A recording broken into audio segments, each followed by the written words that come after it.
Hello guys, welcome to another episode of Gender Corner, the space where we have real conversation about love, relationship, gender roles and everything in between. I am your host Emilia.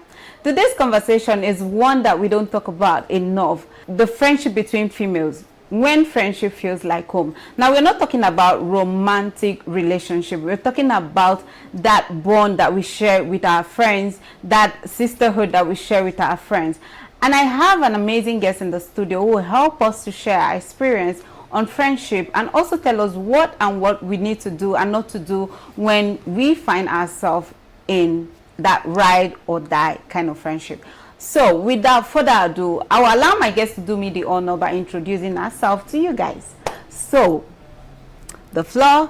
Thank you very much, Miss Emilia. My name is Ochojila Blessing. And thank you for having me on your platform. It's a really big honor to be here at Telemedia. And let's talk about friendship, like you said. I feel like it's a topic that is people don't usually talk about when it comes to friendship. I feel most of the times like we push it aside and we don't talk about it. But for me, I think I have like the best set of people in my corner, so I can talk about friendship anytime, any day. When someone says a friendship that feels like at home, is somebody it's people you can go to, you're comfortable with them. You've shared your lonely times.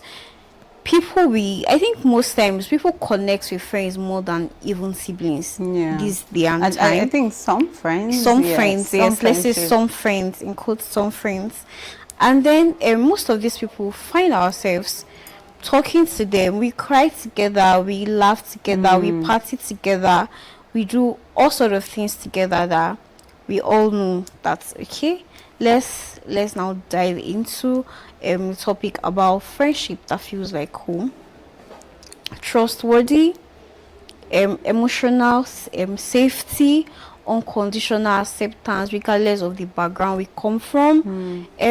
Because I can go out and I meet somebody and then okay, I'm from like a very poor background, for instance, and then she's from like a wealthy background, and then the ability for the other person to accept me regardless of my financial background, it's a big flex this day and time. So I would say friendship that feels like home is one of the best underrated things that people don't usually talk about. Thank you so much. Welcome. Do you think female friendship are sometimes more emotionally intense than romantic ones? And why do we bond so deeply with other women? Why do you think we bond so deeply with other women? Okay, we bond deeply with other women because we are safe, like we're in a safe space with them. Are we really safe? Yes, we are really safe. Okay. Let's get away from the whole messy situation with our female gender. We feel safe with them talking about topics that only norms wouldn't want to talk about. And then they feel where we are coming from better than the other gender. Not like all the time, but most of the times I can call my friend, I'll be like, guy, how far, without even saying the word, she understands what I'm about to say. So I think the connection there is quite deeper than the opposite gender and all that. So. Okay. People often talk about friendship breakup. Like it's so, I think it's one of the hardest that we don't even admit until we find ourselves in it. Like there are people that when their friend breaks up or when the friendship ends, it's as if their whole world has crumbled. So have you ever felt friendship breakup before, like from losing a close female friend? Have you ever felt that pain before? This is a personal question, but I think for our guests I would want to share like a little bit of, not everything completely per se. You can go ahead. So I've felt like I've had a relationship with my friend that ended up so badly that at the end of the day it took me time and it made me go back to my shell of not wanting to open up to the other person. I'm that friend where if I'm your friend, I don't want any other person to be your friend. Because I feel like I can relate. Because I feel like what we talk about, you're going to tell the other person. Because I don't believe 3 can be friends. I believe 2 people can be friends. The moment there's another party. party. Yes, there's everything they see, that whatever it is I tell you about, This person is gonna hear it, because yeah. I don't know whether I'm your friend or you're my friend, because this is like another questions that most people don't talk about. I may be your friend, but you're not my friend. Yeah, true. So you are one of those people that she is my person. I don't want you having another best friend. I feel that way too, because come on, it took me time to find this friend. Why are you dragging my friend? Exactly. I'm selfish when it comes to my friends. Yes, I will say that. Yeah, I'm very. All right. So how do friendship shift when one friend enters a new life phase, like marriage, motherhood, or the other doesn't? How does one navigate this shift? Okay, so the thing is, I don't think I've personally, like, I don't think I've experienced it, like, to that extent. But at least there are some females that when they get married, they don't associate themselves with their single friends. Definitely. Like, their perspective about life changes. Everything about life changes. Okay, I think that particular question depends on the person, the friend that is actually married, because I feel if we've shared a certain level of connection, I feel regardless of whether you are married or not, you should be able to still have our time. We might not necessarily have like the late nights and all that, but your ability to communicate effectively. Now people talk about communication, but at the end of the day, we don't really communicate very well, because now the thing is, most times we're like, okay, he's my husband, because they mostly push it to the man and not stand on the fact that they don't feel safe associating with you, because another thing, if the man is not feeling safe about your friend, it's because of what you've told your much because about your friends. Because you cannot just come out and say, okay, she's a bad person. Obviously, because of the information you've fed, the information you fed your husband with before you got married. So now by the time you are now married, he will use those information. Yes, because you fed him information about the kind of person. It's more like, now me tell you my boyfriend, oh babe, my friend is a hookup girl. Do you think I'm not a hookup girl? I cannot be a friend with a hookup girl, and I'm not. Yeah, that's just the truth. So by the time you tell your partner about your friend, by the time you get married, he wouldn't want you to really associate with that friend. Yes, that's just the whole thing. It's not like it just happened overnight. It's information you fed him with. That's have. Okay, let's talk about things that friends often do. Like, say I am your friend now, and I tell you personal things about myself simply because you're married. You go and tell your husband, and you'll be like, oh, there is no secret between me and my husband. So where do we draw the line when it comes to keeping my friend's secret and then filtering the things I should tell my man? Do you think it's right for friends to tell their friend's secret to their husband, or even to the husband is to their boyfriend? Thank you very much. I'm this way you're laughing is like, yes. I cannot say yes because I'm really guilty of that, because I feel like he's my person. Yes, and then it's your person, but then the thing, not she's your person as well. See, that thing is tricky. How is it tricky? How is it tricky? I don't see anything tricky there, because I mean, like you said, it's the information you feel you felt your partner with. That's what you would use to judge your friends. So imagine if your friend like some people, if their friend asks for something, they tell maybe, okay, please can you borrow me? They tell their man. In that kind of situation, what do you think will happen? How do you think your partner is going to see your friend? Do you think he will respect your friend? Where should we draw the line when it comes to this type of situation in friendships? Okay, because I'm guilty of this particular one, I would say the fact that you have to share like everything with your partner, there should be a line of, okay, this particular thing is sacred between me and my friend. There's some certain things you should not, like, they're not there is even in capital letter. There are some certain things you shouldn't discuss with your partners. You can offer or something, like there are light scenes and there are not so light scenes. So you can share the very light one and leave out, because don't ever forget, at the end of the day, he's going to use it against you. Not you in particular, but your friend. And then if he sees you in a certain ways, he also sees your friend that way. Yeah. So you might choose to tell him, okay, this one or that one, no, but there are really, really deep conversations that should not leave the four corners of the walls between you and your friend. Yeah. So wow, thank you so much. Well, now let's talk about jealousy and competition in friendship. Okay. I will share my own personal story, and then we move on to the question. Now, I had this friend that this one I got to find out this year about when my stylist stopped seeing us together, and she was like, I've not been seeing you and this particular person. I was like, I don't know.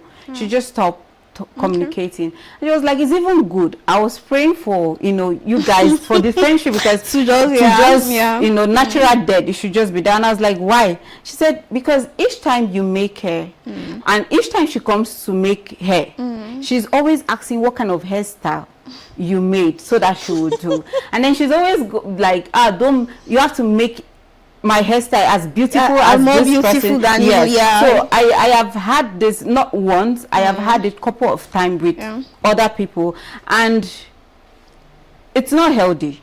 Right? It is not healthy. So can female friendship, what role does jealousy and competition play in female friendship, especially in this age of make believe social media life? Okay, everything is, I have to take that deeper, because it's really, really important. Because now you see girls competing. Oh, my friend has this, my friend has this, I need to get it. But sincerely speaking, I feel if my friend have something, I have it too. I don't need to personally. I don't need to go and be looking for, okay, I want to have it too, because we are friends. We are not in competition. Exactly. So the moment I feel like, I'm being pressured, so maybe because I feel like, because she's getting it right, I'm not getting it right, I feel some kind of way. That's where witchcraft starts from. That's just the truth about it. You don't need to fly at night. You really don't need to fly at night, because why should you be in competition with your friend? That person is your friend. The person you cry with, the person you sleep together with, the person you eat from the same plate. Because I don't feel like I should have. It's not like my friend is rich, I'm not supposed to be can rich. actually desire to have. Yes, you can desire it. See, I know some people go like extra. Okay, my friend using this phone. I want to use like a better one. Yes. Like a better one than that. Make I'm using the key. But at the end of the time, we don't. At the end of the day, sorry, we don't need. I feel like it's not important. The moment I feel like you're in competition with me, or the moment I feel like, I cut off, because my circle of friends are not even plenty, so I don't need. It's 3 people. Even the 3 people, you not reach the 3 completely. So the moment I feel like, you don't look, I would detach from you as fast as I can, because I don't need that energy around me, sincerely speaking. So I think at the end of the day, I would urge everybody out there to, like, you don't need to be in competition with your friend. Your friend is your friend. You're supposed to grow together and do everything together. But certainly not your competitor. Just someone you should compete with. Now there's what they call healthy I've forgotten the word, where you admire your friend, you desire these things, but you should also learn to be content with what you have. It's good, it's okay to admire, it's okay to desire good things. Say your friend have good things, or there are people that, and sometimes people don't even envy or jealous you because of money. You might not even have money, but just simply because of the way you carry yourself, or the way people love you, and then one person will just be there and be hating you. Meanwhile, they even have food in your house to eat. I swear. And someone is. So it's okay to admire. It's okay to desire things, but don't let it overshadow your sense of reasoning, where it gets into deep jealousy. It is not healthy at all. Moving on. Can female friendship become too emotionally independent? Where is the line between being a safe space and emotional crush? I think the question is more like you're asking me when do you draw the line between yes, there are people that maybe for you to understand my question well, there are people that they just prefer to take. They keep taking. They, for the fact that you don't complain to them, they feel maybe you don't have problems of your own. So they keep draining you without taking a second to actually ask you, are you okay? So where should we draw the line between being a safe space and emotional clash? Personally, I think I'm someone that at the end of the day, I believe so much in conversation. So the moment I call you out as my friend and I talk to you, once I'm like a once person.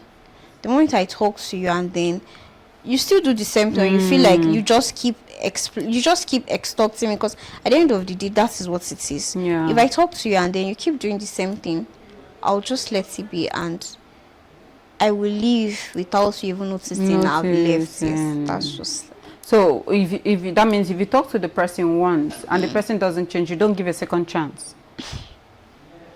You're my friend now. Yes. You know me better. So for me to even come out and talk about something, you should know that it has gotten to it you. has gotten to a level that I can no longer take it again. So all right. So do you believe women are sometimes more forgiving in romantic relationship than in friendship? Because we are so easy to let go of our friendship. But when it comes to a man that is beating you, or a man that you've seen 1,000,001,000,000 red flags, you would be there. When it comes and say, baby, I'm sorry, you forgive, you know. But your friend that you've built, you know, a friendship with for over the years, she just did one thing or one mistake. That friendship is over. Without even giving a second chance, like you said. They were never friends to begin with.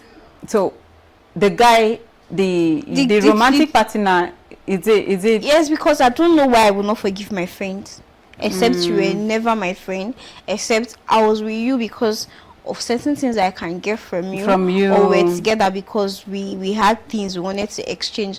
But as far as friendship is concerned, we were never friends.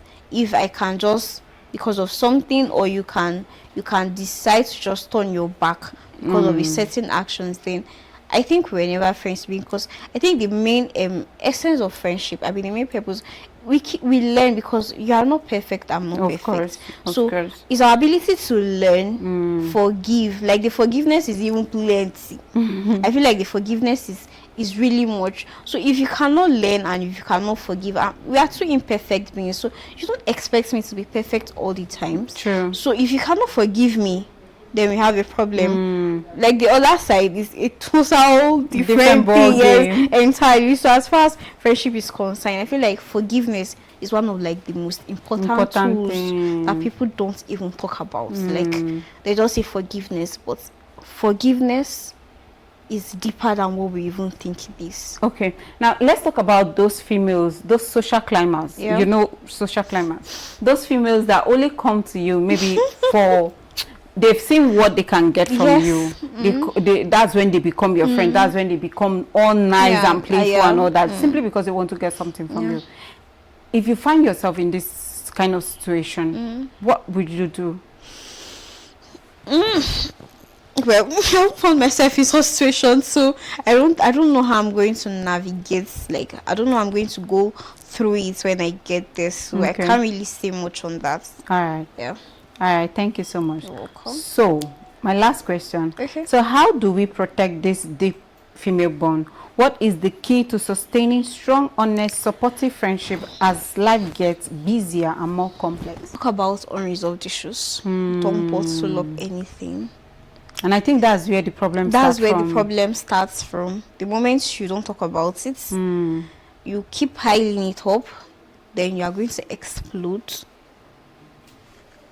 Trust, at the end of the day, is trust. Enough forgiveness, because I'm going to do things that you don't like. You're going to do things that I do not like. You're going to annoy Yes, I'm going to annoy you. There's some days I feel like, how did I even become friends with this idiot self? So if I cannot forgive you, then there's a problem. And then transparency. We have to be transparent in whatever we do, because at the end of the day, nobody is foolish. you're an adult, like they say, you know, everybody know what they are doing. doing. Yes, Everybody know what they are wetin dem doing. dey Yes. do, So yes. at the end of the day, I they look you, they do something. She, my head no correct me, but not because I'm foolish, but because I see that okay, you're my friend, and then there are some certain things. Extend Yes, grace. so forgiveness. Like talk about unresolved issues. Be transparent as much as you can be. Like I said, nobody's perfect, but let's try as much as we can to be transparent, and then just have like be welcoming at the end of the day. Just be welcoming to And like whatever understanding changes too. that comes along like the journey of friendship and everything. All right. Thank you so much You're for welcome. sharing your honest insight with us about Thank you. female friendship. Now, over to you, our amazing audience. Have you ever lost a female friend and felt real heartbreak? How did you navigate that phase? Let us know in the comment section, and we'll be glad to hear from you. Now, this is Family Bond, and I'm your host, Emilia, and I will see you on the next episode. Bye-bye.